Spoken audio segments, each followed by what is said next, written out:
Okay, our next step is we've prepared our colts now, and everybody's ready to be ridden. In our opinion, we've talked about it, we feel good about it. So we're going to put the bridles on. But I want to emphasize before we do it, we're not going to get on their backs until they bridle softly. So if they don't bridle softly, we're going to stand here till supper time, if it takes that long, for those horses to accept that bit gladly and to be bridled properly. Because what we're doing is we're imprinting good habits rather than bad habits right now. Okay? Go ahead and bridle your horses.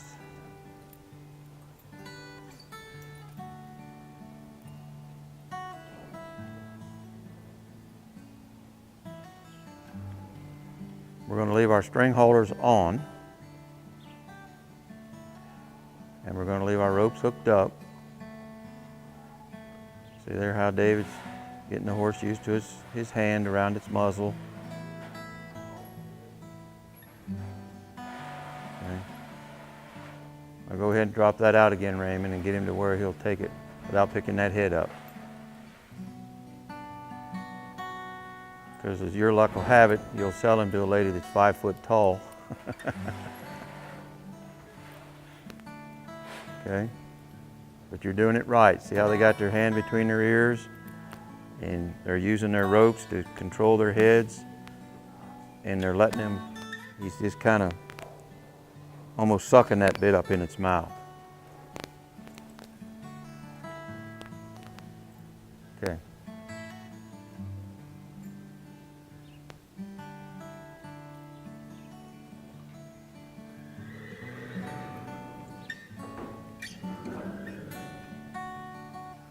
Okay. David, you're ready. Your horse has got an A+ on bridling. Now Matt there's got about a B-, but he's doing okay. There, very good. Going to organize his hair, his forelock.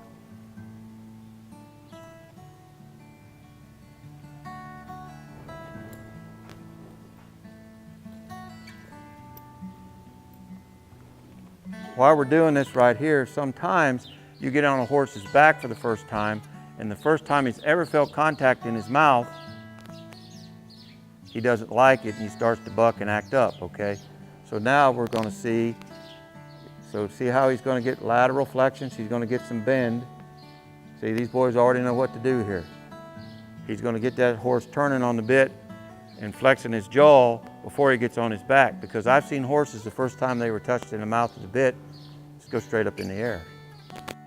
So if that were to happen, I'd rather do it now than when my little friend here is on their back. Okay? Very good. Now you're talking, boys.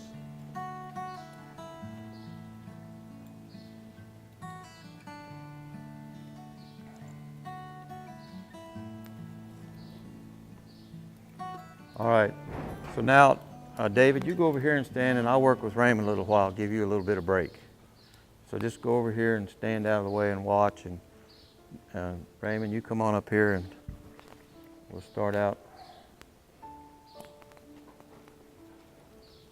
You want to keep that string holder under your bridle. You don't want to lead your horse with the reins, and we're schooling right now, and I'm going to show you why here in just a minute we want to do that. So come up here, Raymond.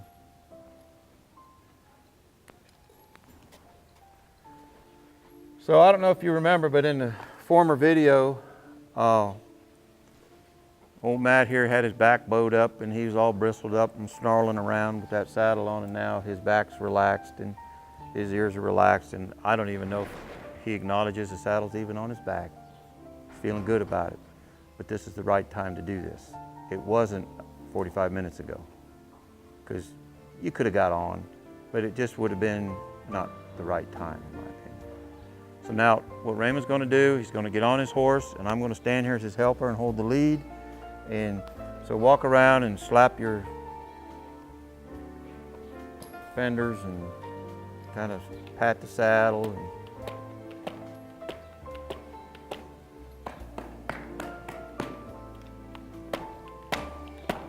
So every new horse we get in here at Windy Hill Farm, this is how we do it, right here.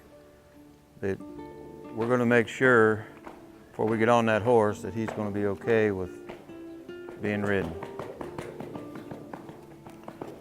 Nobody's keeping score, and this is not a rodeo. Okay? He's to stand and not spin around in circles. Okay.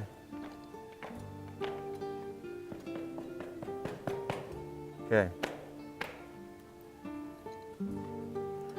Now normally, Raymond, what we do is we get kind of halfway on, then get off, and then go ahead and mount. And then we get off and get off and get on to where he's just standing real still for us to get on and off. Then we'll get off on the off side and get on and do it all the first time, okay?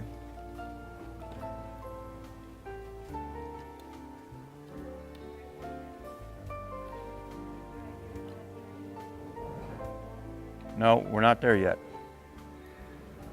So Raymond's gonna get halfway on, and he's going to evaluate the situation, because if things were to get ugly, he could just peel right off. Okay? I'm only going to hold him if I have to, but he's not to take a step. He's not to move. Whoa.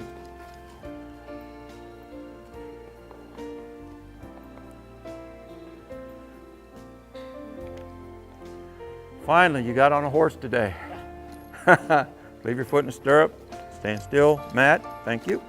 Whoa. Whoa. So we're not going to quit this till Matt stands still for him to do that. Matt needs to know that it's an inappropriate procedure to do that when you mount. Because we might sell him to a lady one day that doesn't like that.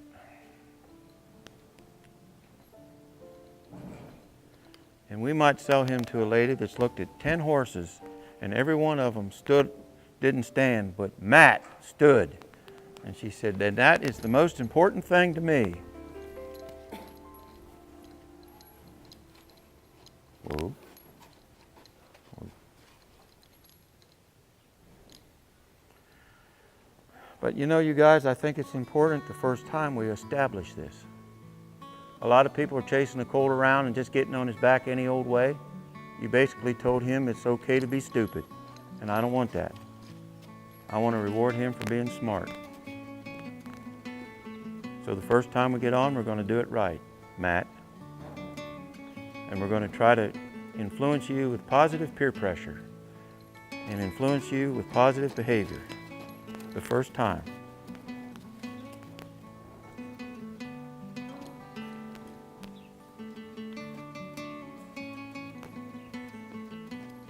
All right, go ahead and get on.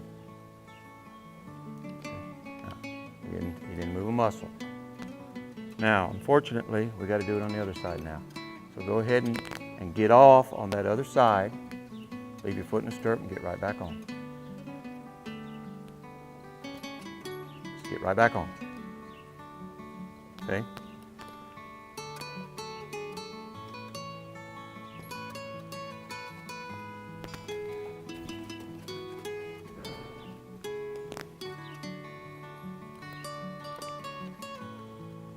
Gotta do it again.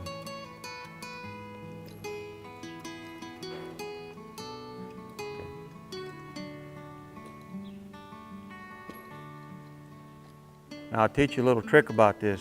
When you're doing this, when you go to mount on the right side of the horse, rather than trying to mount from the right side from the ground, get off on that side first. He accepts it better when you get off. And the first time you tack your horse, tack him in the round pen like this, okay? And then we're going to untack him in the tack area the first time. But I don't want to tack the first time in the tack area in case he acts up. But I want him to be really, really okay with getting the saddle taken off out there. So that's a pleasurable experience for him. So always take your saddle off out there first. Put it on in here first. So if we're going to have a little rodeo, I'd rather be in here than in there. Yeah, I mean, I've had rodeos in the tack area where we had stuff falling everywhere, and it's dangerous. All right, so now I want you to hold him with your hands, and we're not going anywhere. We're just going to stand there. We'll just wait. Now, listen carefully, David. This is a very important time in a horse's life right now. First time he's had a rider on, second time maybe. I want him to be blinking his eyes, and I want him to be licking his lips. See him blinking? That's a good sign. If he's not blinking, and if he's not licking those lips, don't you ride off. Because if you do, about right there, he'll have his nose on the ground. And about right over there, you're going to have dirt in your underwear. Okay? So, what I'm going to do, Joyce, this is his first steps off with a rider. I'm going to take my rope and I'm going to kick him out of gear and I'm going to turn him.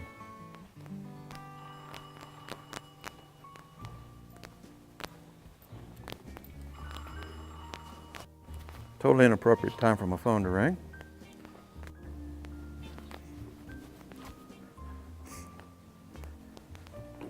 Okay. I'm going to kick him out of gear. And now what I'm going to do, hang on, David, don't get excited here. I'm going to lunge him just like we have all day, but I'm going to do it with a rider. Okay? And David's going to do some of the work. But see how he took his leg and moved him there? We're going to ask him to move off that leg. The first time he turns with a rider, we're going to ask him to do it right. Why not? Let's do it. Now, David, I want you to look over your shoulder, turn and go that way, and move him with your leg.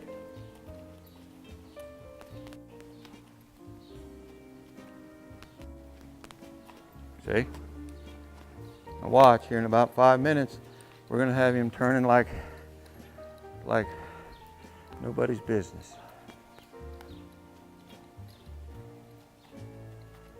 Now don't touch him with a spur unless you want something, okay? Go real easy with it. That spur's kind of like using hot sauce. Just use enough for flavor. Too much, it won't be fit to eat. Okay? So now look over your shoulder, back, over your shoulder, and we're going to turn him off your leg. See there?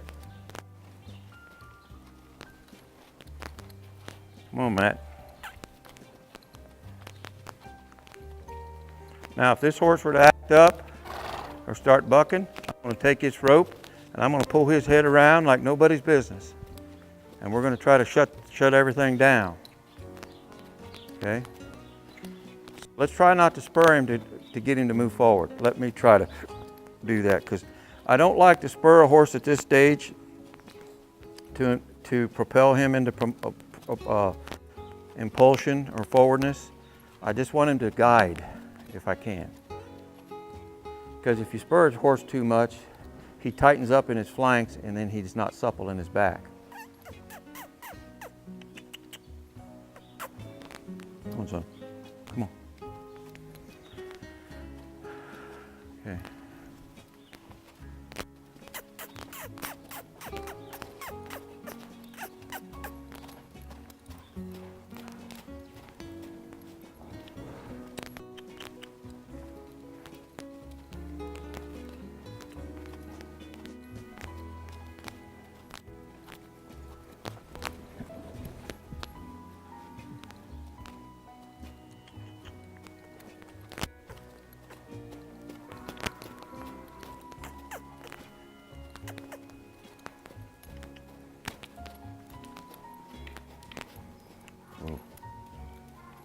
Turn him off your leg.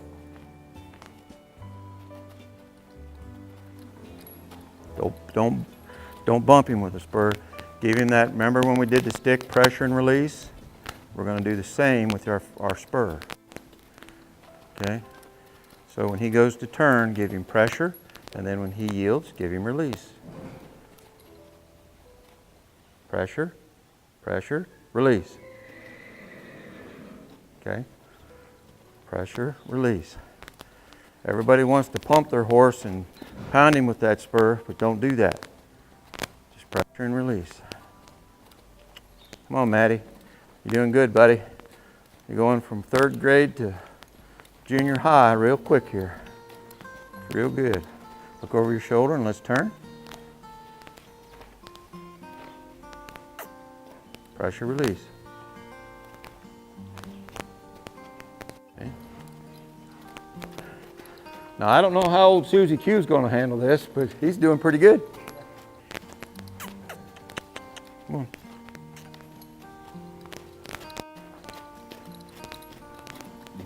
Okay. I'm going to go ahead and hand Raymond the rope now, and he's going to work on a few exercises, and we'll pause just for a minute here and then we'll start with spring.